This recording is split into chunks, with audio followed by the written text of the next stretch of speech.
il est temps que quelquefois les gens s'aperçoivent qu'on les prend pour des cons. On nous avait dit que le problème bancaire était réglé. Il y a la plus vieille banque italienne qui saute. Avec quoi? Avec des CDS. Mais je croyais que c'était fini. Je croyais qu'on avait mis des contrôles. Je croyais qu'on avait fait tout ce qu'il fallait pour que ça n'arrive plus.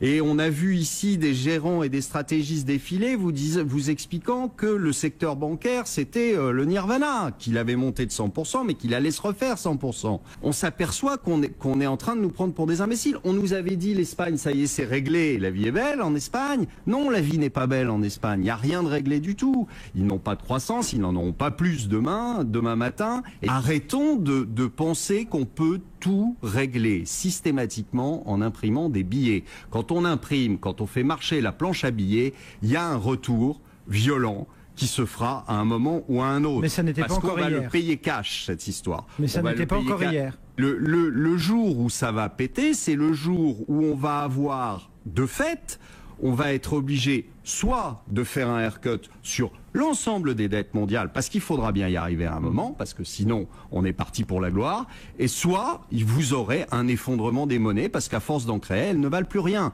Donc quand vous aurez un effondrement des monnaies, vous aurez de l'hyperinflation, et on sortira tous avec des brouettes de billets pour aller s'acheter un café. Voilà. Donc il n'y a pas de solution intermédiaire, si vous voulez. La solution intermédiaire serait qu'on ait de la croissance, mais on sait qu'on ne peut pas en avoir, pour des raisons démographiques, pour des raisons de progrès technique, pour tout un tas de raisons. Ça fait 50 ans qu'on perd 1% tous les 10 ans de croissance. C'est pas demain matin qu'on va rebasculer d'une croissance 0 à une croissance 4% comme ça par l'opération du Saint-Esprit.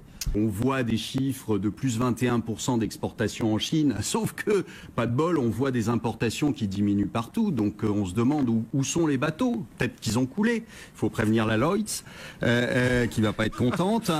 Donc on s'aperçoit qu'on nous balade en permanence. On nous annonce à grands coups de déclarations, on nous annonce des choses extraordinaires. Si on peut se livrer à quelques petits calculs, malheureusement, il n'y a que 2000 milliards de dépôts en France. Bon. C'est pas de bol, il y a 2600 milliards de dettes. Vous avez tellement de dettes que de toute façon, il faudra bien la régler d'une manière ou d'une autre. Or, c'est pas avec la croissance que vous allez avoir que vous allez la régler. Donc, il faudra bien se poser la question à un moment ou à un autre de la diminuer. Donc, il y avait bienvenue, donc continuez à mettre vos sous dans l'assurance vie, continuez à mettre vos sous dans le livret A, continuez à mettre vos sous dans les banques.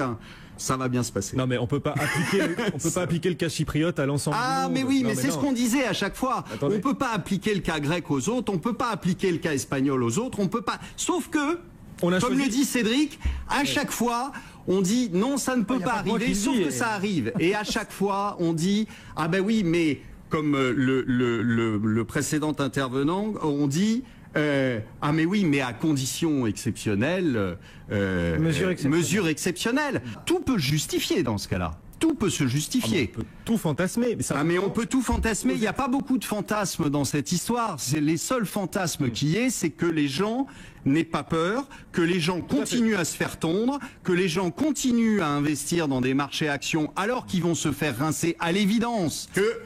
Absolument pas question de toucher à la religion de l'euro. Mais c'est ça. On a élu un nouveau pape. C'est le conclave, c'est le G20 maintenant. Je suis portugais, espagnol ou italien ou même français, je me pose des questions sur mon épargne.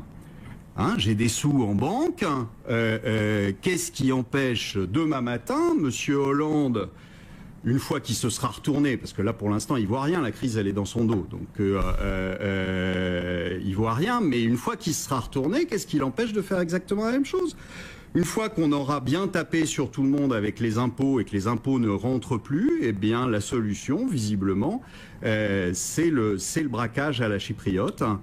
On nous a vendu des dépôts protégés et l'impression désormais que tout ce dont on nous a dit ça n'arrivera pas se produit finalement toujours. Oui, on prend les gens pour des cons et ça marche. Bon. Fabuleux. L'analyste du chypriote. Là, c'est un vrai braquage. C'est un vrai braquage. On braque, vous avez des dépôts, on vous braque. Il y a cette espèce de religion sur l'euro, il ne faut pas toucher à l'euro. L'euro, ça reste une seule et même chose, etc. Même quand on voit que c'est monté complètement de façon aberrante, etc., qu'il y a des pays qui n'ont rien à faire dedans. Oui, mais on n'a pas le droit d'en parler. On n'a pas le droit d'en parler parce que sinon on est un affreux facho ou on est un affreux... On n'a pas le droit d'en parler. C'est quelque chose, c'est l'omerta là-dessus. On n'a absolument aucun droit de parler de l'euro et de se poser des questions sur savoir si on peut pas faire autrement. Eh ben, il finira par éclater parce que c'est un truc qui est mal monté depuis le départ et donc et on voit bien les limites qui sont à chaque fois repoussées. Simplement, on sait très bien comment ça se terminera puisque, je vous dis, vous aurez un défaut de paiement généralisé qui prendra une forme ou une autre, mais il aura lieu. Vous ne pouvez pas, à un certain moment, supporter une dette qui ne cesse d'enfler et qui vous bousille votre croissance pour les années à venir. Franchement, si aujourd'hui les gens n'ont pas compris qu'ils n'étaient absolument pas leur épargne ni leur compte en banque n'était absolument pas en sécurité dans les pays qui sont surendettés. Alors j'ai vu qu'on parlait de Luxembourg, etc. C'est pas le Luxembourg qui pose un problème.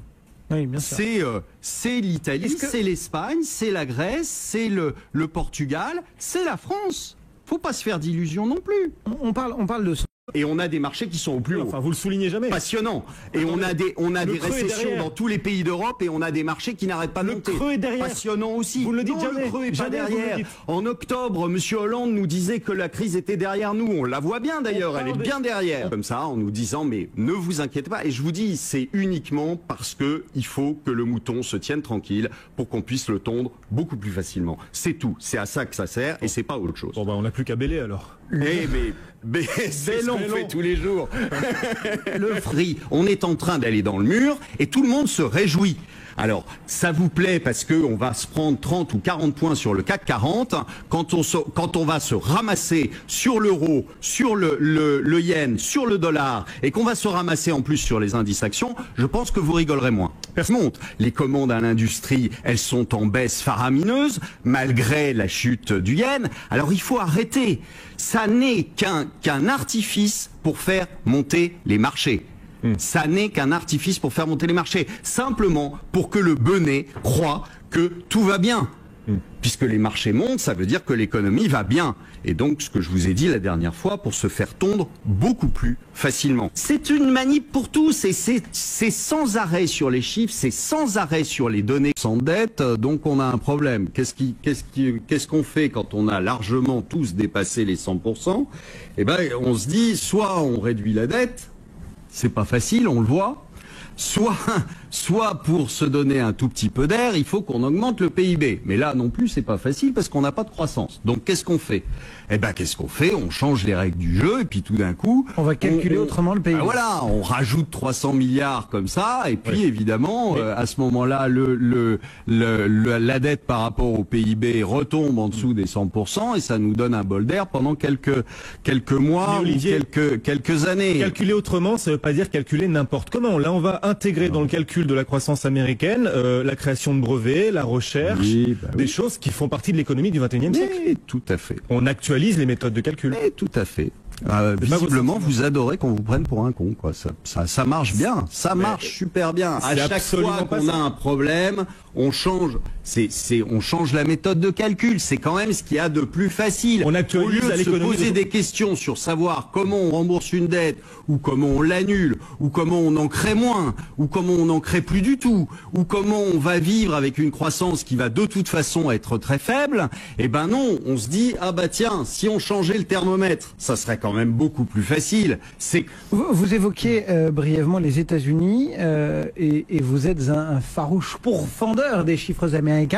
Est-ce que je les constate, c'est tout. Est-ce que le changement annoncé dans la méthode de calcul du PIB vous émeut? Grande bouffonnerie comme d'habitude. Le plan de communication du G20 qui a encore une fois été pathétique, avec Madame Lagarde qui s'est fendue d'une petite déclaration qui ne voulait rien dire comme d'habitude. Et donc voilà, enfin on a toujours la même chose. Il faut absolument que tous les pays se joignent au Japon et déversent des centaines de milliards de faux billets.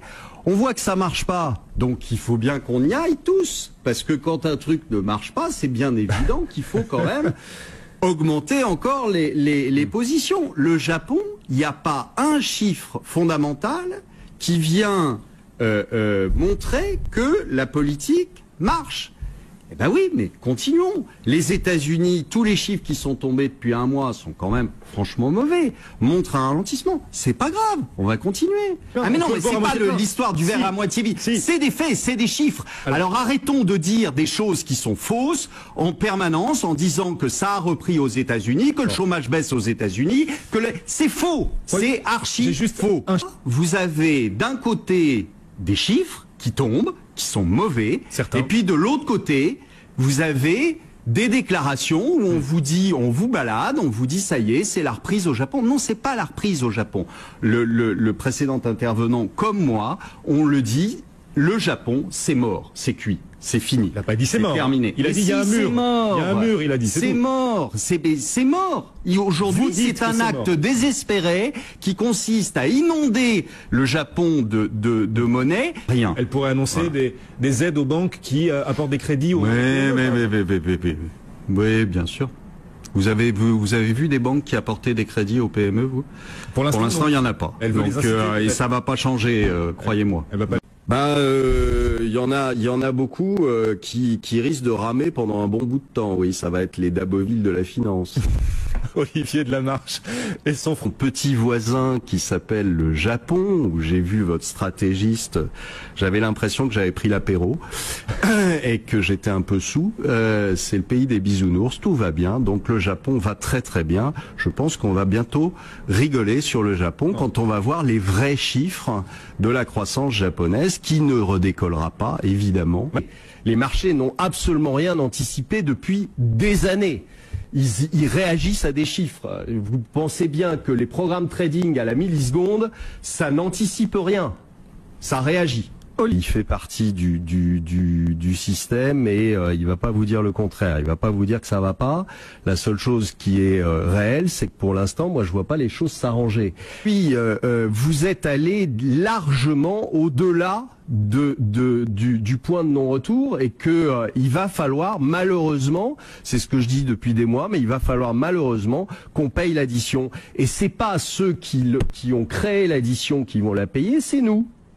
Voilà, donc réjouissez-vous, Guillaume, vous participerez à la ruine de ce pays parce que, ou à l'essai de renflouage du pays, parce que il y en a d'autres qui l'ont ruiné et pas que ce pays, malheureusement, pas que la France, l'Europe, les États-Unis et le Japon. On y va tout droit. Et puis, ce qui est drôle, c'est que vous avez quand même une certaine catégorie qui y va tout droit, mais en chantant avec la marguerite aux lèvres. Toutes les questions que les stratégistes font semblant de se poser toute la journée en disant est-ce que Monsieur Bernanke va arrêter ou pas ses QE, est-ce qu'il va les réduire d'ici la fin de l'année, c'est du foutage de gueule complet. Pour la bonne et simple raison que même Monsieur Bernanke, qui pourtant a la vue basse puisqu'il voit pas de bulles, même s'il les surveille comme le lait sur le feu, paraît-il, même Monsieur Bernanke sait très bien que s'il arrête de donner sa dose au marché de 4 milliards de dollars par jour, eh ben c'est fini. Et le marché s'écroule, et c'est pas dans son intérêt. Donc, on vous l'a dit plusieurs fois, c'est pas la queue qui remue le chien, c'est le chien qui remue la queue, hein. C'est pas le. Eh ouais, non mais faut mettre les choses dans l'ordre. Là aujourd'hui, c'est pas parce que le Dow Jones monte que tout va bien. C'est pas parce que le CAC 40 monte qu'il faut écouter Monsieur Hollande qui nous dit que la crise est derrière nous et que c'est fini. Et que maintenant, on n'a que de la joie devant nous. Enfin, je veux dire, c'est ridicule. On le sent bien quand même. Vous sentez bien qu'en France, ça va quand même pas si bien que ça.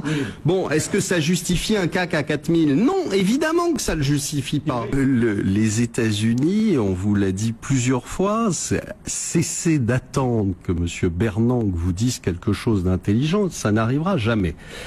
Bernanke est rentré dans